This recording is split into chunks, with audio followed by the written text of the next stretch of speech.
कर दूं यहाँ से कि परमपिता परमेश्वर जिसको हम न्यायकारी कहते हैं, उसने किसी भी प्रकार का कोई मतभेद किसी के साथ में, जोर से बोलो, नहीं किया।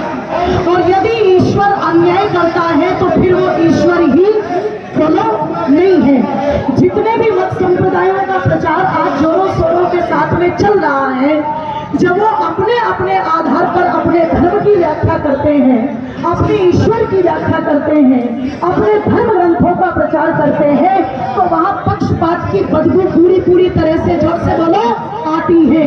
ऊंच नीच का भेदभाव नजर आता है, स्त्री और पुरुष का भेदभाव नजर आता है, कोई परमात्मा के ज्यादा करीब नजर आता है तो कोई परमात्मा से ज्यादा, जोर से बोलो, दूर नजर आता है। ये पक्षपात की नीतियां जो पूरे के पूरे समाज का विघटन करने का काम करती है, मैं समझती हूँ पतन का सबसे बड़ा कारण बनती है। लेकिन जिस व्यवस्था को जानने वाले और जिस व्यवस्था को मानने वाले महर्षि दयानंद के अनन्य भक्त, अपने नाम के पीछे गर्व से आर्य लगाने वाले लोग यहाँ पर बैठे हैं, वो जिस परमात्मा की विद्या वेद को मानते हैं लोगों, उसमें किसी के लिए किसी भी प्रकार का कोई पक्षपात नहीं, उसमें किसी भी प्रकार का किसी के लिए कोई मतभेद नहीं है। वह वेद जो है वो वसुधैव कुटुंबकम, ये सारी वसुधा मेरा परिवार है। वेद जो है वो गणवंतो विश्व आर्यम, संपूर्ण विश्व को श्रेष्ठ बनाओ, इसकी बात करता है। और जहां यहाँ पर बात चल रही थी कि वेद को हम राष्ट्रीय धर्म ग्रंथ घोषित करें, राष्ट्रीय पुस्तक घोषित करें, तो आप चिंतन करो, ये तो दुख की बात है कि आज हमें जबरदस्ती यहाँ बैठ करके ये बात कहनी पड़ रही है। अरे जो कोई बहरे हो चुके हैं उनके कानों तक ये आवाज डंके की चोट पर पहुंचा दो कि एक बार अपने प्राचीन इतिहास को उठा करके देखो। जब इस आर्यवर्त देश के अंदर वेद का संविधान था तो भारत विश्व गुरु और धर्म गुरु बनकर के रहा है। ध्यान रखिए, हमने पूरी दुनिया के ऊपर राज किया है, चाहे सतयुग हो, चाहे त्रेता हो, चाहे द्वापर हो। पता लगा महर्षि मनु से लेकर के और अंतिम चक्रवर्ती राजा युधिष्ठिर तक पूरे के पूरे विश्व पर अगर चक्रवर्ती सम्राट किसी भूमि का रहा तो वो आर्यावर्त भूमि का रहा। और वेद के विपरीत चलने के कारण ये दुष्परिणाम भुगतना पड़ा आर्यावर्त के लोगों को कि दूसरों ने हम पर राज करना, जोर से बोलो, शुरू कर दिया। क्योंकि जातिवाद आ गया, पक्षपात आ गया, तरह तरह की कुरीतियां आ गई, मतभेद पैदा हो गए। और जब ये इतने प्रकार के मतभेद पैदा हो गए तो ऋषि दयानंद ने लिखा था, वेद के विपरीत चलने के कारण इस भारत देश को ऐसा धक्का लगा कि अपनी पूर्व की दिशा में नहीं आ पाया है। और जब तक ये पुनः वेद रूपी संविधान को अपनी मान्यताओं में नहीं लाएगा, कोई वेद का मानने वाला, वेद का जानने वाला राजा गद्दी पर नहीं बैठेगा, तब तक आर्यावर्त जो है वो विश्व गुरु धर्म गुरु बनने वाला। ध्यान रखिएगा। तो मैं निवेदन करती हूँ, वेद जो पक्षपात से परे है। अब पक्षपात क्या है? अब पक्षपात यही है जो अपने आप को कहते हैं हम अल्पसंख्यक, वो डरे बैठे हैं किससे? यूसीसी के, जोर से बोलो, कानून से। आप विचार करना, जबकि डरना किसको चाहिए? बोलो, जो अपने आप को बहुसंख्यक कहते हैं, डरना तो उनको चाहिए ना। लेकिन विरोध कौन कर रहे हैं? वो कर रहे हैं जो बहुसंख्यक है, वो कह रहे हैं सबको समान अधिकार दो। आप विचार करना, चिंतन करना, एक समाज में, पढ़े लिखे समाज के अंदर जहां दुनिया आज भी चांद तक पहुंच गई और कितने प्रकार के भेदों की बात वहां पर की जाती है, तो केवल और केवल आर्य समाज जो आरंभ से ही राष्ट्र का रक्षक रहा है, वो कह रहा है कि समान अधिकार सब में लाने का प्रयास करो। किसी भी प्रकार का कोई पक्षभेद, चाहे वो शिक्षा को लेकर के हो। आप यदि रामायण काल को पढ़ेंगे तो जिस समय महाराज दशरथ अपने बेटों को गुरुकुल भेज रहे हैं, उस समय रानियों ने एक बात कही थी, महर्षि वशिष्ठ तो हमारे घर के कुल पुरोहित हैं, तो हम अपने बच्चों को घर में पढ़ा लेते हैं। उस समय महाराज दशरथ कह रहे हैं, यदि राजाओं के बच्चे घर में पढ़ेंगे तो उनमें घमंड पैदा हो जाएगा, और गरीबों के बच्चे अलग पढ़ेंगे तो उनका स्वाभिमान खत्म हो जाएगा।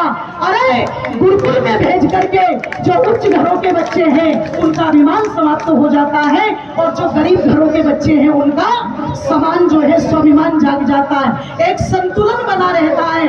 आज शिक्षा के क्षेत्र में कितना बड़ा असंतुलन है।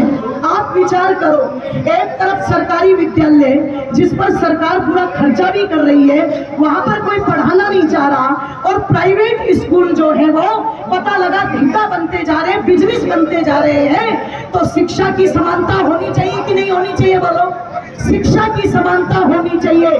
आर्य समाज उस पर युद्ध स्तर पर कार्य करने के लिए जगह जगह अपने गुरुकुल खोलता है लोगों, और गुरुकुल में जो शुल्क दिया जाता है वो तो न के बराबर, अन्यथा तो पता लगा पूरी तरह से निःशुल्क शिक्षा की व्यवस्था रहती है। तो शिक्षा का स्तर हमारा एक हो, चिकित्सा का स्तर हमारा एक हो, अधिकारों में हमारे समानता हो, कहीं कोई छोटे बड़े का भेदभाव किसी भी प्रकार का न हो, तो निश्चित सरकार यदि इस कानून को लागू करना चाह रही है तो हमारा हर प्रकार से सरकार के साथ में समर्थन है। और यहाँ बैठ करके यही मांग है कि अच्छे कार्यों को करने में देरी, जोर से बोलो, क्योंकि अच्छे कार्यों को करने में विघ्न बहुत ज्यादा आते हैं। तो सुबस्त शीघ्रम अच्छे कार्यों को जितनी जल्दी हो सके किया जाना, जोर से बोलो, चाहिए। बात चल रही थी सत्याग्रह प्रकाश की।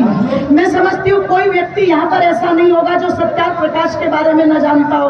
अरे क्रांतिकारी जब फांसी के तख्तों पर चढ़ने के लिए जाते थे तो उनके तकियों के नीचे से दो ग्रंथ निकलते थे, एक होता था श्रीमद् भगवत गीता और दूसरा होता था सत्याग्रह प्रकाश। जिस सत्याग्रह प्रकाश में स्वराज शब्द सबसे पहले आया, जिस समय लोग अंग्रेजों के तलवे चाट करके, आज तक भी कहते हैं कुछ लोग, तो आज भी कहते हैं कि अंग्रेज यदि भारत के अंदर ना आते तो भारत की उन्नति, जोर से बोलो, नहीं होती। बोले भारत तो पिछड़ा हुआ देश था, गवारों का देश था, अंग्रेजों ने आकर के सुधार दिया। अंग्रेजी इस बात का क्रेडिट लेते हैं कि हमने सुधार दिया। तो मैं एक बात पूछती हूँ, अगर अंग्रेज गवारों, भारत गवारों का देश था, भारत के लोगों को कुछ आता जाता नहीं था, हम लोग दरिद्रता में जीवन जी रहे थे, तो अंग्रेज का यहाँ की विरोधक हाथ भरने के लिए आए थे। और चलो तुम अगर गलती से आ भी गए, कोई मेरे भूल से ये काम हो गया, तो अगर तुम गलती से आ भी गए तो भैया चले जाते। तुम्हें कौन सा रेडियो किसी ने बोलता था, तुम आ गए हो, आके ही बस गए हो, और 200 साल के बाद भी आप विचार करना, उन्हें डंडे मार मार करके यहाँ से खदेड़ना पड़ा। अरे वो जहाँ से आए थे दरिद्रता तो वहाँ थी, मेरा तो ये देश सोने की चिड़िया था जिसे लूटने के लिए वो आए थे। सत्याग्रह प्रकाश के अंदर ऋषि दयानंद ने ये सारी चीजें लिखी। जब अंग्रेजों के तलवे लोग चाटते थे तब ऋषि दयानंद ने हरिद्वार में कहा था, एक अंग्रेज ने पूछा था, महात्मा जी कोई कष्ट तो नहीं आपको? ऋषि दयानंद ने कहा, सन्यासी को कोई कष्ट नहीं होता, वो तो हमेशा आनंद में रहता है। तो उस व्यक्ति ने कहा था, अंग्रेज व्यक्ति ने, कि अगर कोई कष्ट नहीं है तो सुना है सन्यासियों की परमात्मा जल्दी सुनता है। आप अपने भगवान से थोड़ी हमारे लिए भी प्रेयर कर देना और भगवान को कहना कि हमारा राज्य जो है वो बना रहे। ऋषि दयानंद ने कहा, मैं तो रोज तुम्हारे लिए प्रार्थना करता हूँ, मैं तो उठता हूँ और उठ के रोज हाथ जोड़ के प्रार्थना करता हूँ। अंग्रेज बड़ा खुश हुआ, उसने कहा, ओ क्या बात है, क्या प्रार्थना करते हैं? बोले, मैं हाथ जोड़ करके कहता हूँ, हे परमात्मा, यदि तू न्यायकारी है तो न्याय कर। ये 7 समुंदर पार करके लुटेरे जो मेरे देश के अंदर घुस चुके हैं, ये जितना जल्दी हो सके यहाँ से चले जाए और मेरे देश के अंदर अपना शासन।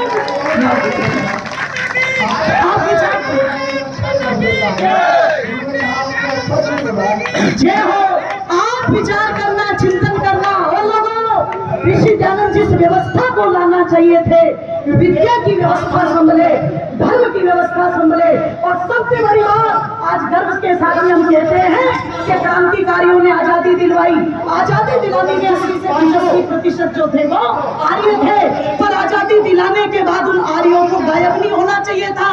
तुमने चूल्हा जला दिया, तुमने तवा चढ़ा दिया, तुमने रोटी सेक भी दी और फिर बनी बनाई थाली उन लोगों के हाथ में दे दी जिन्हें भारत माता से कोई प्यार, जोर से बोलो, नहीं था। अरे आर्यों ने अगर आजादी को लाया है तो आज भी अधिकार उन्हीं लोगों को बनता है इस आजादी को भोगने का और भारत माता को सुरक्षित रखने का, जिन लोगों को इस देश की चिंता है। आर्यों को इस देश की चिंता है। इसलिए मैं एक बात कहना चाहूंगी कि युद्ध कहां तक टाला जाए, पीछे मत रहो। जो लोग कहते कहते हैं ना धार्मिक मंचों पर राजनीति की चर्चा नहीं होनी चाहिए। अरे हम राजनीति नहीं लाना चाहते, हम राजधर्म लाना चाहते हैं। जो राजधर्म राम के समय में था, जो राजधर्म कृष्ण के समय में था। तो युद्ध कहाँ तक टाला जाए, बंद कहाँ तक पाला जाए। याद रखना इन पंक्तियों को, एक कवि की पंक्तियां कि युद्ध कहाँ तक टाला जाए, बंद कहाँ तक पाला जाए। अरे तू भी है राणा का वंशज, फेंक जहाँ तक भाला जाए। जहाँ तक तेरी उड़ान जाती है तो वहां तक चल, क्योंकि बहती नदी की धार से ठंडी हवा आती तो है। नाव जर्जर ही सही लहरों से टकराती तो है। एक चिंगारी कहीं से ढूंढ कर लाओ तो तुम इस दिए में तेल से भीगी हुई बाती तो है। ये दीपक बैठे हुए आपके सामने जो जलाने का काम करेंगे, और ये ठेका सरकार के ही मत्थे मर दो ऐसा नहीं है। ये व्यक्ति व्यक्ति के दायित्व पे बनता है, व्यक्ति व्यक्ति की जिम्मेदारी बनती है। लिखा था ना हरिओम पवार ने कि क्या ये देश उन्हीं का है जो सीमा पर मर जाते हैं, अपना खून बहा कर टीका सरहद पर कर जाते हैं। कि ऐसा युद्ध वतन की खातिर सबको लड़ना पड़ता है।